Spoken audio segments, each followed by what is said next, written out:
What if I told you the Berserker of legend is actually really misunderstood? What if I told you that the savages that romp their way through fantasy role-playing games are actually part of a larger, interesting tradition and one of the most coordinated smear campaigns in history? That's right, folks.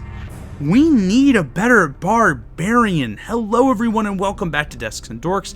I am Kyle. I am the dork. We make historically based role-playing game content here at Desks and Dorks, and today we're going to be talking about the origins of the barbarian as an archetype in fantasy tabletop. If you like what we do, you can of course join the Patreon. $3 a month gets your name in the credits and early access to our content. $10 a month gets you those benefits and a unique role-playing game that you can't get anywhere else.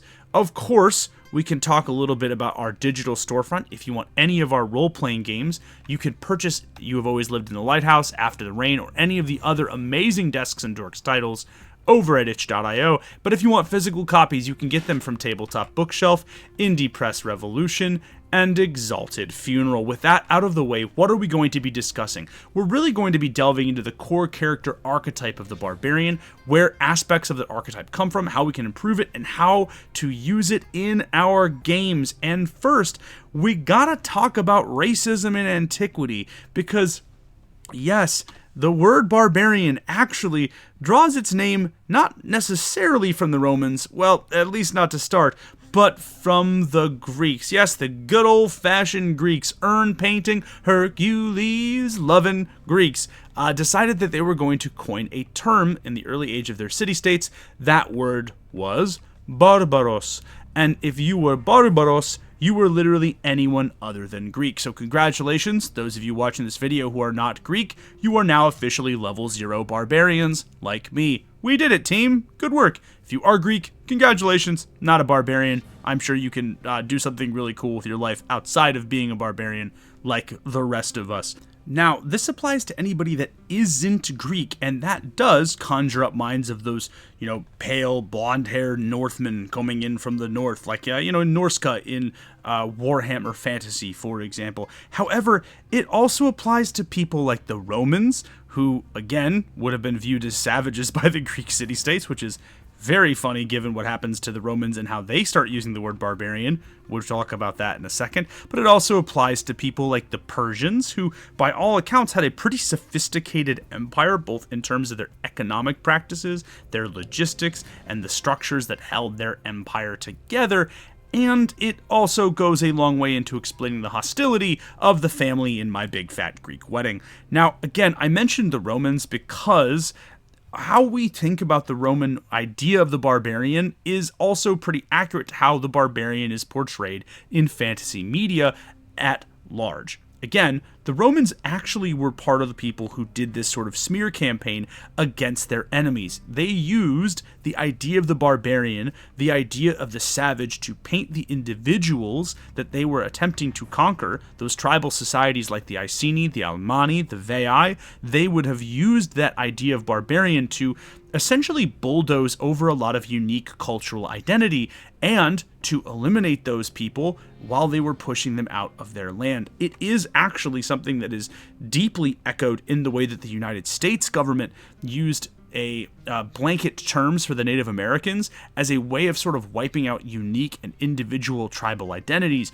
while they were pushing them away. Again, these barbarians, quote unquote, were part of, in some cases, very sophisticated tribal societies that, while they did perhaps lack the nuance or looked like they lacked the nuance of something like the Roman society on the outside, were actually internally very complex, culturally rich, and traditionally deep. Again, the term barbarian is a two-pronged tool in the Roman arsenal, though on the one hand it makes them seem more Greek. They really desperately wanted to seem Greek and Hellenized, and on the other hand it's a useful tool to wipe out unique tribal identities of the people that they were going to conquer and eventually exterminate. One last thing, and I put the D&D logo here because we're going to be talking about these character archetypes from a historical perspective. I understand that Dungeons & Dragons has done a great deal in popularizing these, but the barbarian, as we are going to discuss it, has existed in history and in literature other than Dungeons & Dragons for far longer than the game itself. And again, as cool as D&D is, and I'm going to give it its props for popularizing these archetypes, it's not going to be the sole focus of this video. That did come up in our Paladin video, but I wanted to address it right here and right now. So now that we've discussed a little bit about what makes a barbarian, right, it's a very general term. We've already talked about that. It's a very racially loaded term, an epithet of great import, and a tool of imperialist expansion. We have to sort of break down what makes the fantasy barbarian, because I can't just say that, everyone that's not Greek here on planet Earth is a barbarian and we just leave it at that. We would have a lot of perhaps very talented adventurers of different stripes, and we'd also have a lot of relatively average adventurers. It would be very funny to see the Usain Bolts of the world working with Chuck, the night store clerk at your convenience station or your convenience store. I think it'd be kind of cool, but not really what we're talking about here when we're discussing these things. So what makes a fantasy barbarian? And I think we really have to talk about, at least first, the idea of fantasy rage. No, I'm not just talking about Playboy Cardi.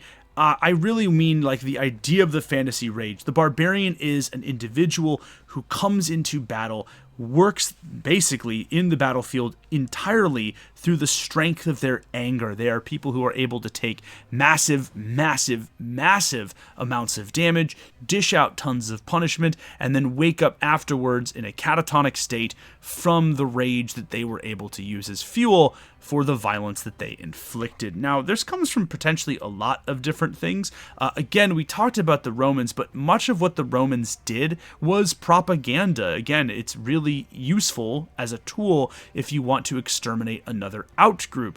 I wonder where we've seen that before. And the Romans hyped up the savagery of indigenous people in the regions that they were going to expand into all the time. In fact, many Roman histories have trumped up accounts of barbarian savagery. Again, I'm going to be using barbarian in air quotes here. Barbarian savagery. And it was a useful tool in terms of inciting the Roman populace in order to battle. That's one potential area that it comes from. Although it is nice to know that at the very least the Romans were, not cowards enough that they didn't cover their faces or their badge numbers while they were attacking peaceful protesters or something like that. I'm sure that will never come up anywhere in any historical society whatsoever. Not at all. God, it's nice to know that, an American peacekeeping force isn't as bad, if not worse, than Roman conquerors. Definitely not a thing. Anywho, moving on, another thing that potentially is an inspiration for the rage of the barbarian is the idea of the berserker. The berserkers, by the way, are essentially Norse warriors, but they're Norse warrior shamans, or at least Norse warrior shamans in the Germanic tradition. The berserker, the word berserker, actually stems from the name given to the bear skin that these individuals wore. They are, again, both the subject of propaganda outside of Norse culture, but also the subject of propaganda within Norse culture. Tales of their bravery, their strength, their ferocity are largely trumped up to both inspire fellow troops and also to strike fear into the enemy, as well as make it more plausible and more possible for you to want to fight against them. However, one of the things that I think is very intriguing about this sort of warrior elite is the shamanic tradition that underlies it. The berserkers weren't just soldiers, they were priests of Odin in many cases, and took oaths that would have felt very similar to a Catholic priest, where they forswore physical possessions, they forswore the company of individuals of the opposite sex, and they swore oaths of fraternal brotherhood and devotion to one another in the same way that a monastic tradition would today. It's actually kind of interesting. Now, again, very different duties for these two religious orders, but the similarities are kind of intriguing. However, one of the things that really stuck out to me, and I think is something that it gets glossed over when we're talking about the importance of the berserker as an individual or the importance of barbarian rage, is the use of controlled substances and chemicals in order to trigger those emotional imbalances and that adrenaline-fueled rage state. We have accounts of the berserkers or of barbarian berserkers that aren't just the Norse berserkers, like just barbarian warriors in general, ingesting things like mushrooms or hallucinogenic psychedelic moss or lichen in order to help bring about the states of rage and the euphoria of combat that would become synonymous with these myths. It's something that gets overlooked, but it's a really compelling angle that this combination of religious meditation, religious fervor and zeal, and chemical imbalances brought on by psychedelic mushrooms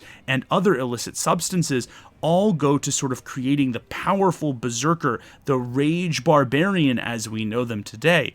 That gets glossed over, and it's a shame because it's a really compelling and a really interesting angle that paints these folks as more than just dumb warriors, but as the continuation of an ancient nature-based tradition willing to sacrifice a sense of self if it meant gaining greater ferocity in battle.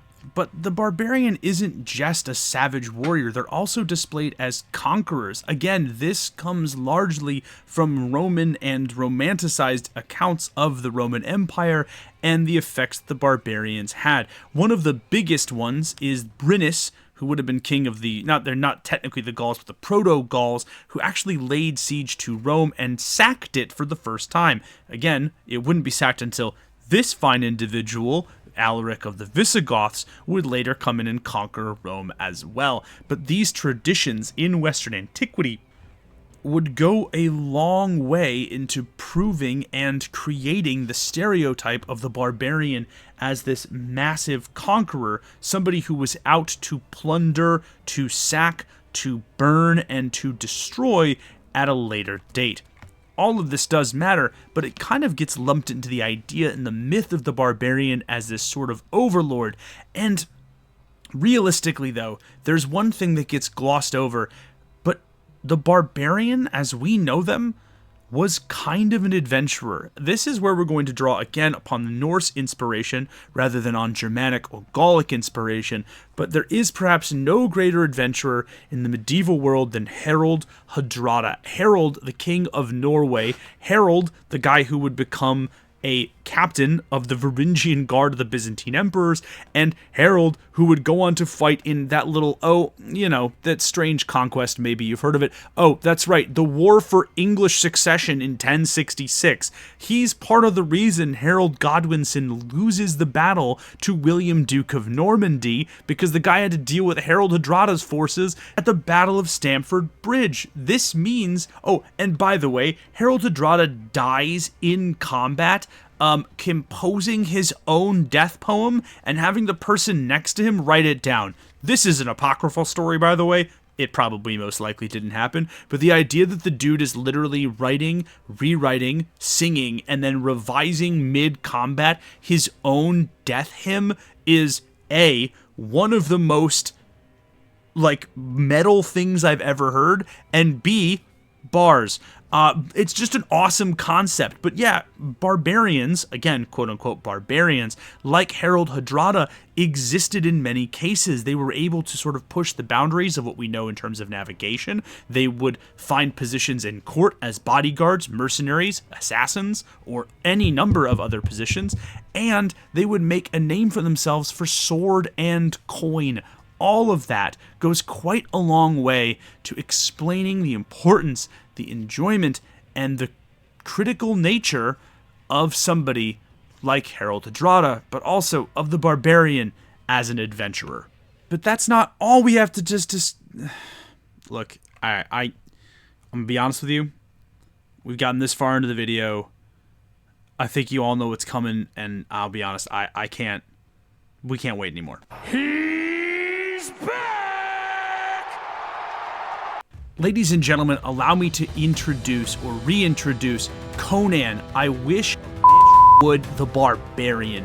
This character, originally played in the movie by Arnold, but originally the character and the focus of a series of popular novels, is the most important, I think, sole foundational part of the barbarian mythos in the modern landscape. Seriously, it is really, really hard to break apart or deal with the tropes of barbarianism without talking about Conan as a literary character, Conan as a cheesy action movie character, Conan as a subject of a series of successful comic books and graphic novels, and Conan just as being a kind of person that is always talked about as a fantasy landscape character. This guy is foundational to how we approach barbarians in fantasy literature. You want to talk about rage? There it is. A guy running, screaming, battling through all kinds of things. You want to talk about conquerors and conquest? We get asked very early on in the film adaptation by Conan, what is best in life? And we're hit with that incredible Arnie line, to hear the cries and lamentations of the women. It's amazing, right? All of this is to say that a discussion of barbarians in fantasy literature, in fantasy games, and in fantasy in general is incomplete without talking about Conan.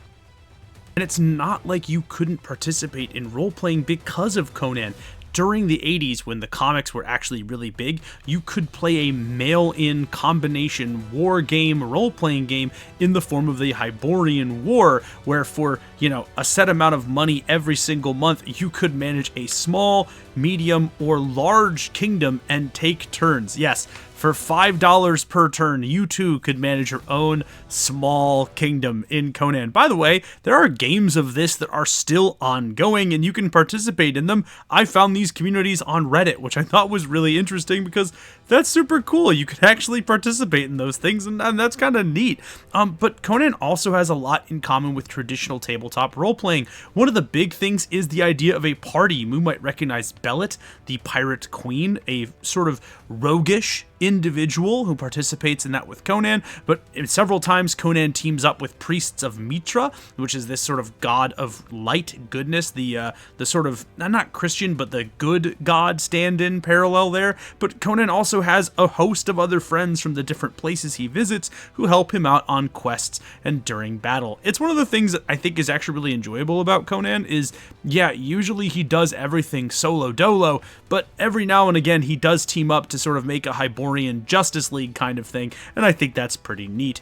Now that we've talked about Conan, now that we've talked about the historical stuff, it's now time, my good friends, to talk about how to use this in our games. And just like with Paladins before, I'm going to talk about the importance of nuance with these characters. The Barbarian is not some one-dimensional piece of meat that occasionally flies into a Hulk-like rage. No, the Barbarian is an important figure, one that has a lot with it, and I think we can lean into that nuance here. One of the things that I think you should do is to lean into the idea of the Barbarian as the adventure, and I'm going to call this the saga system. So before the game starts, you, along with your GM, work out a personal saga for your character, the story that you want your Barbarian's character to be able to tell, places you want to go, people you want to meet, stuff you want to accomplish. When your character accomplishes that stuff, they get permanent benefits, huge benefits sometimes, but benefits all of the same. Sometimes this could be rage related, but I think mostly you want to lean in to the special abilities that you gain as part of your globe-trotting adventures. I think that would be kind of neat. However, if you finish every part of your saga, just like Harold Hadrada and the barbarians that sort of fell along with him, I think eventually it has to end. You could end this with your character being destroyed in battle, or you could even end this with your barbarian settling down, raising a family, and deciding that the adventuring life is not for them. But regardless, I think you should take a moment and use this time to say, once the saga's done, our character's story is over and it's time to move on to the next one. But there, of course, is the Barbarian as conqueror, a Conan-esque figure who eventually maybe steals a throne for themselves.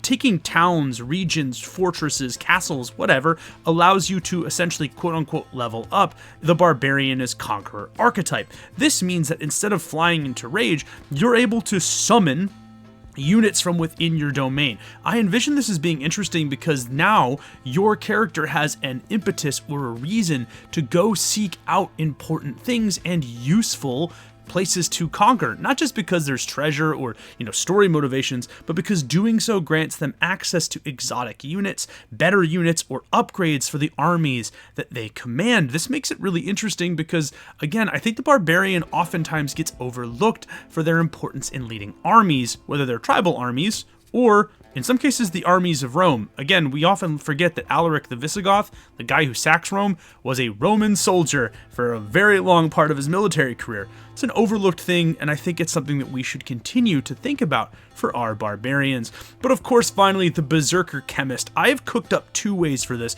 The one way I think, which is pretty fun, is the barbarian sort of seeks out different things in the forest, lichen, moss, all kinds of stuff, consumes that to gain bonuses, but I really want those bonuses to be superhuman abilities. Think like they start tweaking out on magic manticore moss so quick they start teleporting around the battlefield. That kind of stuff. Really interesting kind of stuff. Again, if you do free rerolls or hit points when you could be making magic troped up teleport shrooms, I'm gonna find you. I'm gonna eat your shoes. Like, think of better things than flat bonuses and rerolls. All right, do that for me, please. But of course, this piece of art by Patrick Pat, who I found over on Reddit, made me think, what if the barbarian was kind of like a character from The Last of Us? With the clickers and the fungal infected zombified mutant undead, but they willingly became that, and in doing so makes it nearly impossible for them to be destroyed by conventional means, but they're much weaker to things like fire or moisture fluctuations. Drowning would actually literally drown the plant system, so they would be completely and totally destroyed. It would totally change their physiology and the way they function as characters, but I think ultimately it would be a really neat, interesting idea that we've replaced the idea of chemical human rage with a sort of plant-like callousness and coldness towards sentient animal life. I think that'd be kind of cool. But with that out of the way, my friends, it does bring us to the end of the video. If you've liked this stuff, again, you can check us out on Patreon. It does mean a lot to us. If you really like games and you like the way that I talk about them, why not try some of the role-playing games that I have written and gotten published and put into stores? The cheapest way to do that is to get those PDFs from itch.io so that you can get access to those products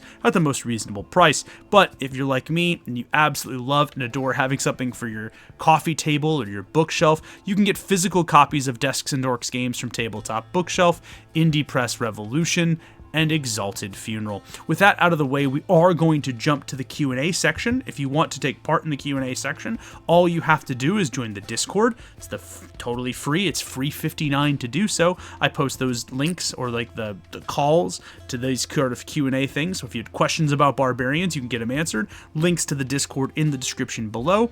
But this is the end of our video proper. Before we end forever, though, I have to thank my patrons Dionysus, Chris Bates, Agile Monk, Aiden Delaney, Brian, Gorbino the Great, Stefan Brousseau, Solution, Alex.vksh, and Papa Dinosaur. Folks, thank you again so much for your support. It really does mean a lot to me, and it makes a world of difference to help me produce this kind of content. Now, this is the end of our video, formal. Please, I hope you stick around for the Q&A section, but if you don't and you're out to go play some role-playing games, I'm Kyle Ott for Desks and Dorks. You've been absolutely amazing. I'll see you in the next one. Peace. Hello, Tadbot. How we doing, folks? If I sound a little less enthused, I have a hernia currently, which is really awful, and I have been resting most of my day. I don't know if that's TMI or not, but you know what? Yeah, we're rolling with it anyway. So if I sound not my usual chipper self during this part, that's probably why. But the recording must go on, and the Q&A section must begin. Salty Nick asked, what is the quintessential feature of a TTRPG barbarian? What should no TTRPG barbarian be without? I would say, Salty Nick, this is going to be weird, but I think the ability to fight shirtless. I don't know what it is about barbarians. I think maybe it is that barbarian stereotype of Rome, but just armor should be optional. Male barbarians, female barbarians, non-binary barbarians, non-binarians. Ooh, I like that. Any of them shirtless. Just go shirtless. That's it. I don't know what it is about that, because I was gonna say axes, but Conan uses a sword. I think that's kind of iconic. A lot of the Gauls used swords and spears. That's kind of iconic. So shirtless fighting, maybe with some amount of animal skin. But yeah, there you go. That's the quintessential feature. It's not even rage. It's just the ability to just say shirts or skins in the middle of a pitched combat, and it's shirts or skins, whatever. You get the idea. Apprentice Salesman. Will we ever see the return of the classic Berserker, one who wears the skin of a bear? I hope so, but also, so on the one hand, Apprentice, yes, I hope so, because they're an awesome concept. On the other hand, I love bears. I don't want the bears to get skinned. So, you know, I'm gonna say yes, most likely. It just depends, I think, on like how popular role-playing wants to approach the use of a berserker, of a real bearskin berserker. I think is probably a good thing. Ignacio asks, if you were a barbarian, what opinion about history would you think about to enter a rage? My least favorite opinion of all time, Ignacio, which is that you can somehow remove politics from history, which is not true, and anybody that says that is trying to sell you something. And I've heard it so many times. They're like, why? I'm like, yeah, it's just very frustrating. Salty Nick, follow up. Which metal band has the best song about berserkers? I guess if you were going to, like, if you're saying berserkers as like an individual force, right? Like if we're hewing very close, Salty Nick, to the definition of a berserker, is like it has to be the Norse one, then I think Sabaton's got a couple. Not Slaughterwolf. What is the other one? Powerwolf. Is Powerwolf the one that does the songs? They had one that was like that. That was pretty sweet. But I'm gonna pick two ones that I think are just like a little bit of sleeper picks. I'm gonna say that I will pick something from Coheed and Cambria, just because like I think that would be like sweet pump up barbarian music. So it's not even necessarily berserker music, but like I think it's cool enough. And if we're going like actual like a different type of barbarian, there is a song called Blood Meat by a band called Protest to the Hero that is about warriors going absolutely buck wild in service to Genghis Khan, which I think is kind of cool. So there you go. McGill, coolest historical barbarian archetype, folks of history or myth, and why is one of them Ku Klane? That is a great point, McGill. I didn't even think about Ku Klane as a potential way of like hulking out and turning into like this animal rage, which I think is like absolutely sweet. That's definitely one of the ones that was there. The unnamed Viking from the Battle of Stamford Bridge, who fought completely naked and held the entire army of England off. He had to be stabbed in the balls underneath the boards with a spear. That's what finally brought him down, which I think is kind of metal. Definitely up there with one of my favorites. We mentioned Harold Hadrada, another great historical barbarian of incredible ferocity and importance. I don't know if it's technically a barbarian, but there was a 72-year-old lawyer or law scholar who was Muslim who fought against the Crusaders. And apparently, dude just went out and soloed like 7 Crusaders. Just because he was like really mad, which I is just kind of amazing. I'm blanking on that individual's name. It comes up in one of the accounts of the Second Crusade, if I'm not mistaken. So those are some of those people that I think are pretty awesome. Ku Klane being like obviously turning into that like dog-like form, I think is pretty sweet. And actually, fun fact, McGill does go back to like a longer tradition of werewolves within Gaelic myth and culture that tends to get co-opted and then revised by Christian tradition. So cool stuff. T-Sizzle. Every time T-Sizzle, or T-Stizzle. Sorry, T-Stizzle. Every time I read your name, I think of T-Swizzy. And I keep wondering if you're like a Taylor Swift fan, in addition to being a role-playing game fan. I know there's the classic understanding of barbarians, like the Vandals and the Goths, but what other groups of people would be considered barbarians that we might not think of? If we're going by the traditional one, T-Stizzle, where it's everybody that isn't Greek, I just think it's really funny the Romans would have technically been considered barbarians, which we know to be true, right? Because the Romans basically jacked all their original swag from the Etruscans, and so, you know, the Greeks did not necessarily think of them too fondly all the time. So I think that's interesting. The Adjudicate... Oh, sorry. Almost skipped Masked Bandit. What should a barbarian in TTRPGs be if it's just an old racist Greco term for them foreign speakers over there?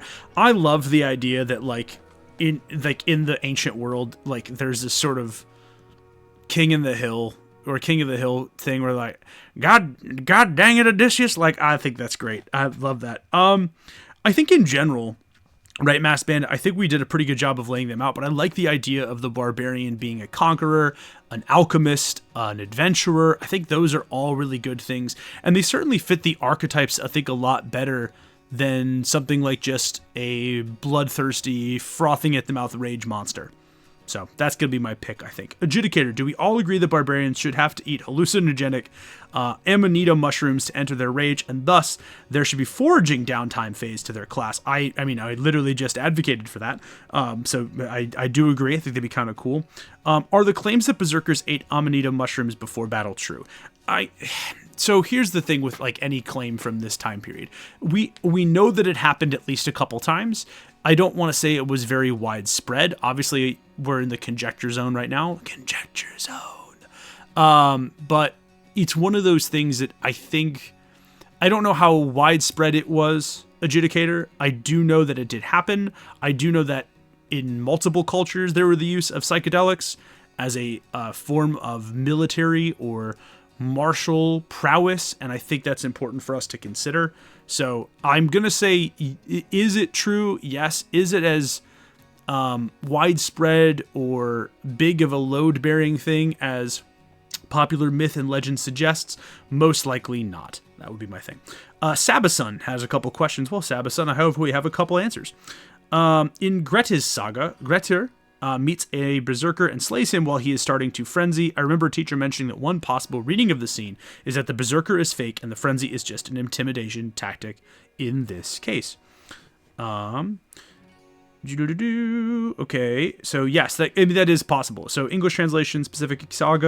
Okay, you did that. Grettir approaches on foot, kicks the shield, rips off the berserker's jaw, pulls out, blah, blah, blah, blah.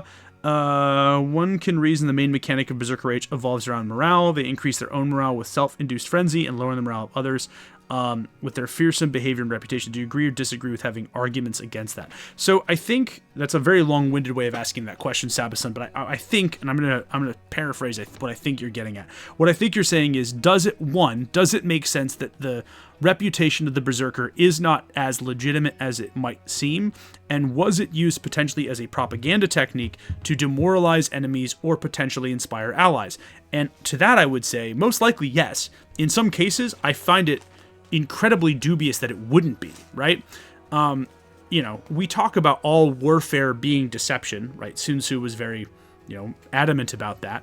And I think it makes sense if you thought, right, that one of your opponents could enter into a Zen-like flow state of unaliving people at a rapid clip, you would probably think twice about fighting them. So even if that isn't real or legitimate, you probably do have a vested interest as a warrior in cultivating that kind of reputation so that you don't have to fight, right? Like, Sun Tzu is 1,000% right.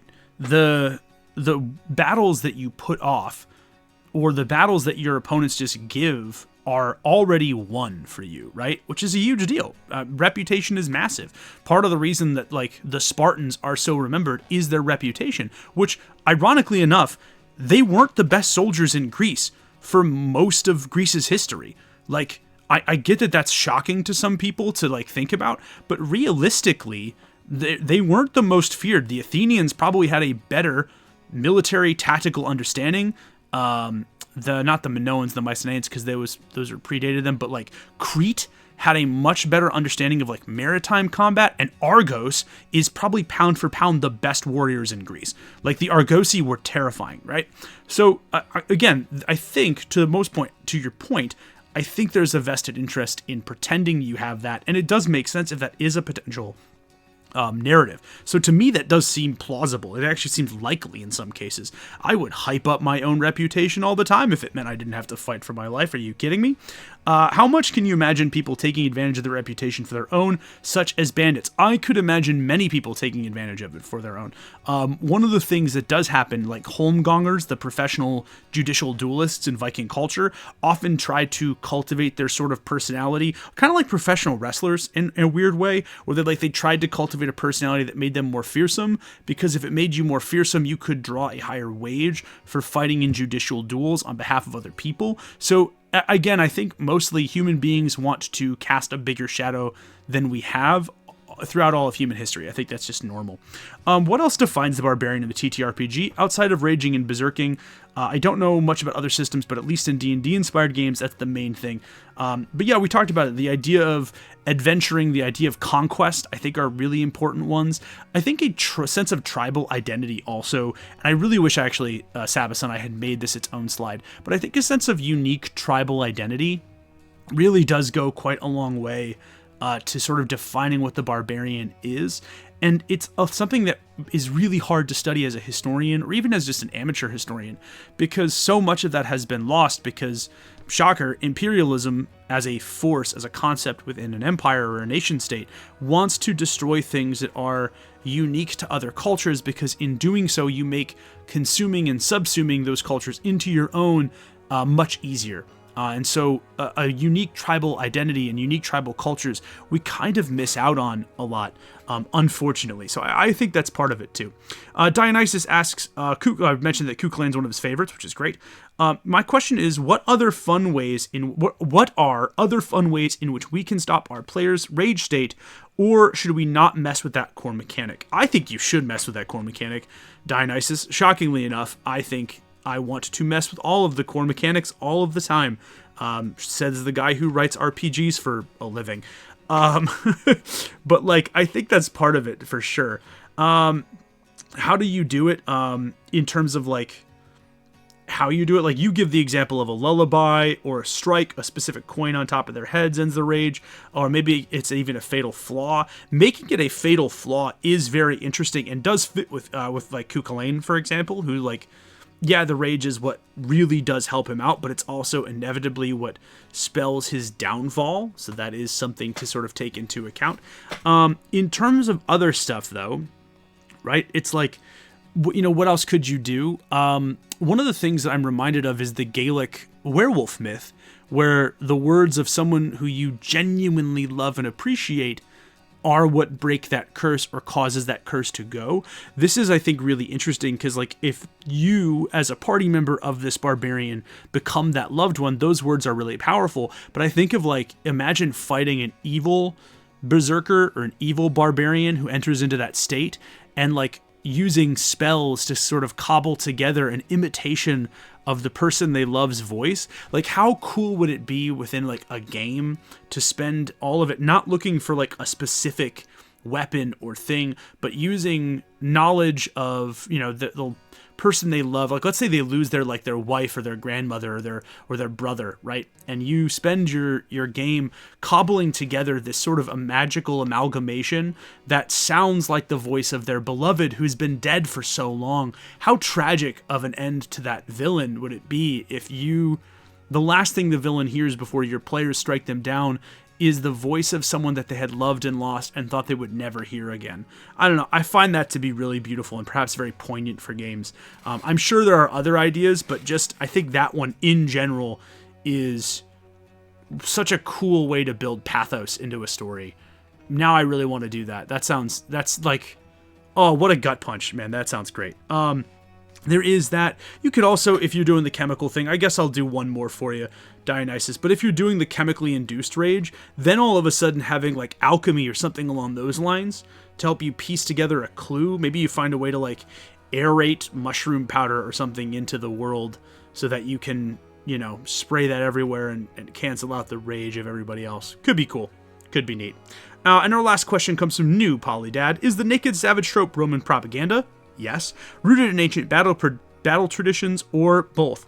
Mostly, New Polydad, it is ancient battle propaganda, or ancient propaganda from Rome, right? Because, let's be real here, barbarians aren't stupid. This is like the thing of like, imperialist nations often paint tribal societies really dumb.